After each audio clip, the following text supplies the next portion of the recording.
সাহসিকতা। নেতা হইতে হইলে সাহস লাগবে না? নেতারে বাঁচানোর জন্য কর্মীরা দৌড়াইতেছে সামনে, নেতা যদি ছোটে পেছনে, তাহলে হবে? তাহলে তো তাকে নেতা বলা যায় না। কি বলেন?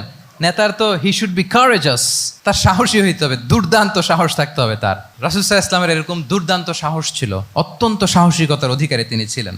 এবং এই লিডারশিপ ট্রেইটটা খুবই জরুরি, এটাকে বলে mother skill. Courage is a mother skill, এটাই সব। এই হিম্মত লাগবে। আর রাজুলু যু হিম্মা ইউহিল উম্মা, যার হিম্মত আছে সেই জাতিকে জাগাতে পারে, ঠিক কিনা? এই যে আমাদের কাছে তো উদাহরণ একেবারে হাতের কাছেই, এই যে 5 আগস্টে, এই যে জুলাই আপরাইজিং, যদি কারেজ না থাকতো আমাদের তরুণদের, আমাদের জেনজিদের, তাহলে এই পরিবর্তনকে আমরা দেখতে পেতাম না। আমি গল্প শুনছিলাম যে এই চট্টগ্রাম বিশ্ববিদ্যালয় থেকে 2 জন শহীদ হয়েছে। আল্লাহ তাদের কবরগুলোকে তুমি জান্নাতে টুকরা বানিয়ে দাও। এই যে আমাদের তরুণরা তাজা রক্ত দিয়ে একটা চেঞ্জ এনেছে, পরিবর্তন, এটা তো কারেজ, তাদের সাহসিকতার বহিঃপ্রকাশ, ঠিক কিনা? এটা লাগবে।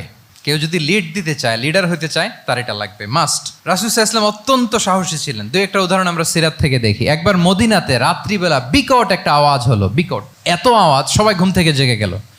ঘুম থেকে জেগে সবাই হতভম্ব, কিরে এত আওয়াজ তো মদিনাতে কখনো শুনি না, ঘটনা কি?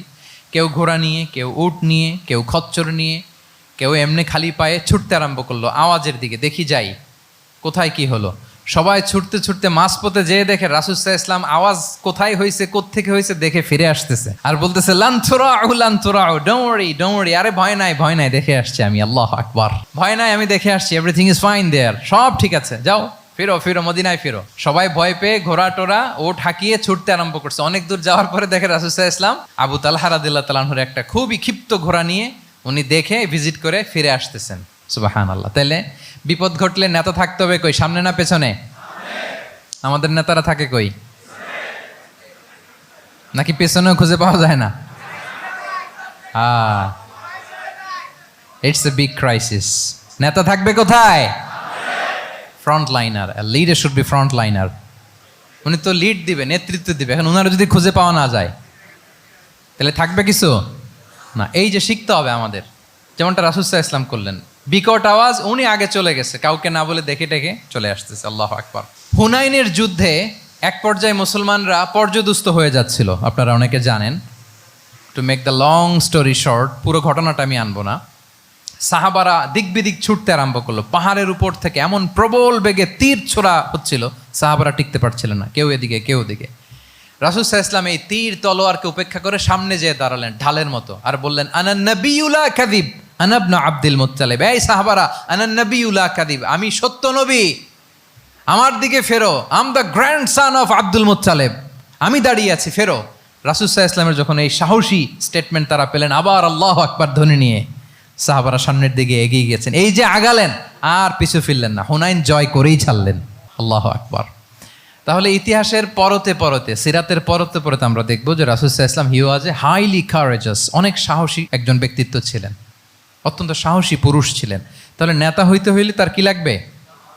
সাহসিকতা লাগবে, তার তো লিড দিতে হবে ফ্রন্ট লাইন থেকে। এবং কাপুরুষতা, ভীরুতা, এটা থেকে রাসূল সাল্লাল্লাহু আলাইহি ওয়াসাল্লাম পানাহ চেয়েছেন। আল্লাহুম্মা ইন্নী আউযু বিকা মিনাল হাম্মি ওয়াল হাযান ওয়া আউযু বিকা মিনাল আজজি ওয়াল কাসাল ওয়া আউযু বিকা মিনাল জুবনি ওয়াল বুখল। জুবন মানে কি? ভীরুতা, কাপুরুষতা। হে আল্লাহ, আমি ভীরুতা থেকে, কাপুরুষতা থেকে পানাহ চাই।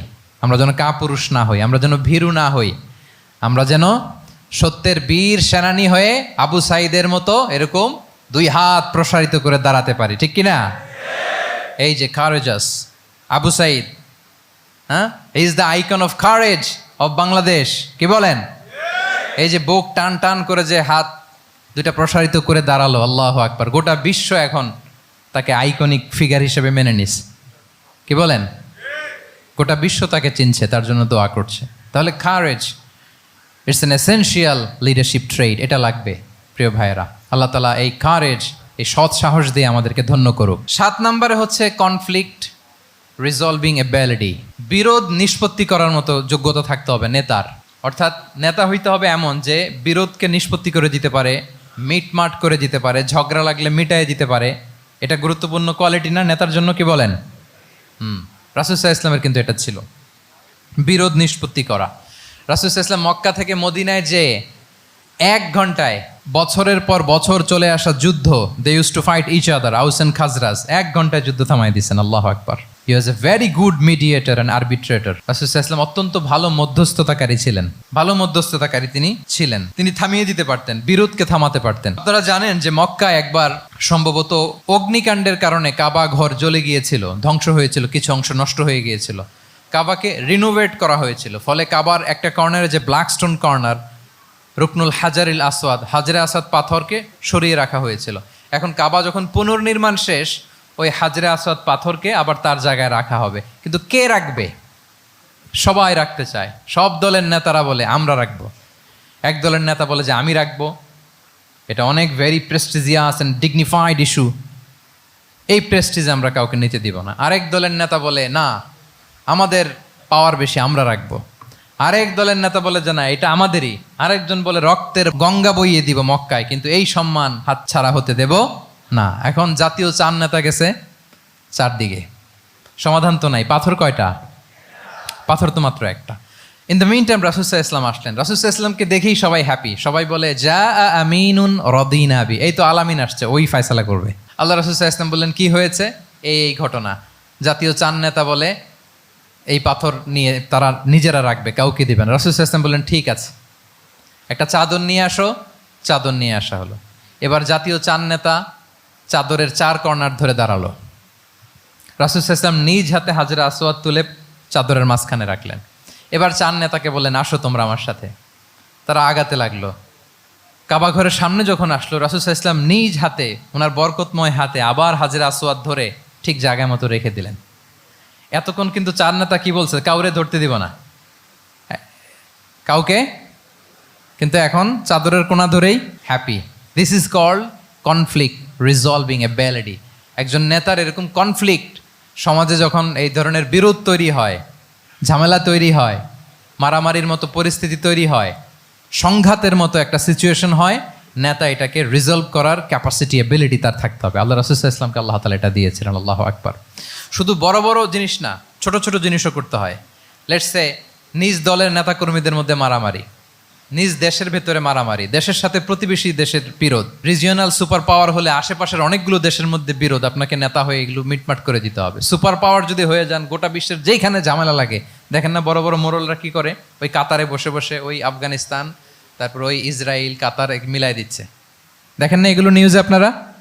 This is called conflict resolving ability. কনফ্লিক্টকে রিজলভ করতে জানতে হয়। রাসূল সাল্লাল্লাহু আলাইহি ওয়াসাল্লাম এরকম রাষ্ট্রীয় পর্যায়ে, বড় বড় সামাজিক পর্যায়ে, এমনকি ফ্যামিলি অ্যাফেয়ার্সের মধ্যে যত বিরোধ লাগতো, রাসূল সাল্লাল্লাহু আলাইহি ওয়াসাল্লাম মিলাই দিতেন। আল্লাহু আকবার। ফ্যামিলি কাউন্সিলিং, এজন্য প্রত্যেক ইমাম খতিবদের এই কাউন্সিলিংয়ের উপর ট্রেনিং নেওয়া দরকার। আমাদের পরিবারগুলো ভেঙে যাচ্ছে, পরিবারগুলো কি হচ্ছে? ভেঙে যাচ্ছে। আমি পশ্চিমা দেশে আমাদের অনেক স্কলারদের দেখেছি, যারা ইমাম এবং খতিব, তাদের আলাদা করে উইকলি 7 ঘন্টা, 8 ঘন্টা, 10 ঘন্টা এরকম রাখতে হয় ফ্যামিলি কাউন্সিলিংয়ের জন্য। যাদের মধ্যে বিরোধ, হাজব্যান্ড ওয়াইফের ঝামেলা চলতেছে, উনি কাউন্সিলিং করে। এটা খুব জরুরি। আল্লাহ রাসূল সাল্লাল্লাহু আলাইহি ওয়াসাল্লাম এটা করতেন, সাহাবাদের মধ্যে করতেন, ইভেন নিজের স্ত্রীদের মধ্যেও করতেন। সহিহ বুখারীতে এসেছে, ওনার স্ত্রীদের মধ্যে 2টা গ্রুপ ছিল। পজিটিভলি নেন, 2টা গ্রুপ, আবার এটা ওই গ্রুপ মনে করেন না।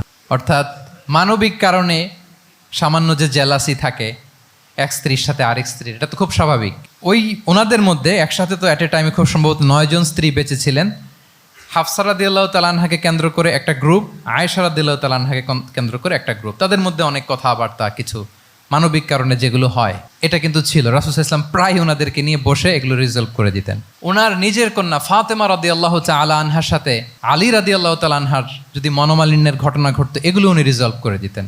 এবং খুব কাছাকাছি ছিল কিন্তু ঘর। যারা মদিনায় মাআরিদুস সিরান নাবাবিয়া ওগুলোতে গিয়েছেন, দেখবেন যে রাসূল সাল্লাল্লাহু আলাইহি ওয়াসাল্লামের ঘরের পাশেই অন্যান্য স্ত্রীদের ঘরগুলো একটার পর একটা, পাশেই ফাতেমা রাদিয়াল্লাহু তাআলা আনহার ঘর। একবার তিনি দুপুরবেলা ফাতেমা রাদিয়াল্লাহু তাআলা আনহার ঘরে গেলেন, যে দেখেন যে ঘরে আলী রাদিয়াল্লাহু তাআলা আনহু নেই। তো জিজ্ঞেস করলেন যে আইনা ইবনু আম্মি, কোথায় আলী, কোথায়? তো বললেন যে কানা বাইনি ওয়া বাইনাহু শাই, আমাদের মধ্যে একটু ঝগড়াঝাটি হয়েছে আর কি, মনোমালিন্য হয়েছে। ফাগাদাবানি, উনি একটু রেগে গেছেন আমার উপর। ফাখারাজা ফালাম ইয়াকিল ইনদি, প্রত্যেকদিন খাওয়ার পরে তো এখানেই কাইলুলা করে, আজকার ঘরে কাইলুলা করে নাই, কই যেন চলে গেছে। তো কোথায় গেল? রাসূল সাল্লাল্লাহু আলাইহি ওয়াসাল্লাম লোক পাঠালো, খুঁজে দেখো আলী কোথায়। আলী রাদিয়াল্লাহু তাআলা আনহু উনি মনের কষ্ট নিয়ে মসজিদে নববীর মধ্যে শুয়ে আছেন।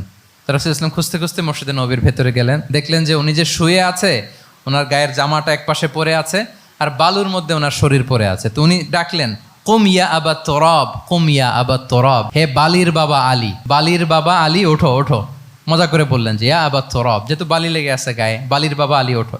ওখান থেকে ধরে এনে ফাতেমা রাদিয়াল্লাহু তাআলা আনহার কাছে নিয়ে আসে, দুইজনকে পাশে বসিয়ে এই যে আবার মিটমাট। এটা ছিল রাসূল সাল্লাল্লাহু আলাইহি ওয়াসাল্লামের ডেইলি বেসিসে একটা অ্যাক্টিভিটি। কনফ্লিক্ট তিনি রিজলভ করে দিতেন।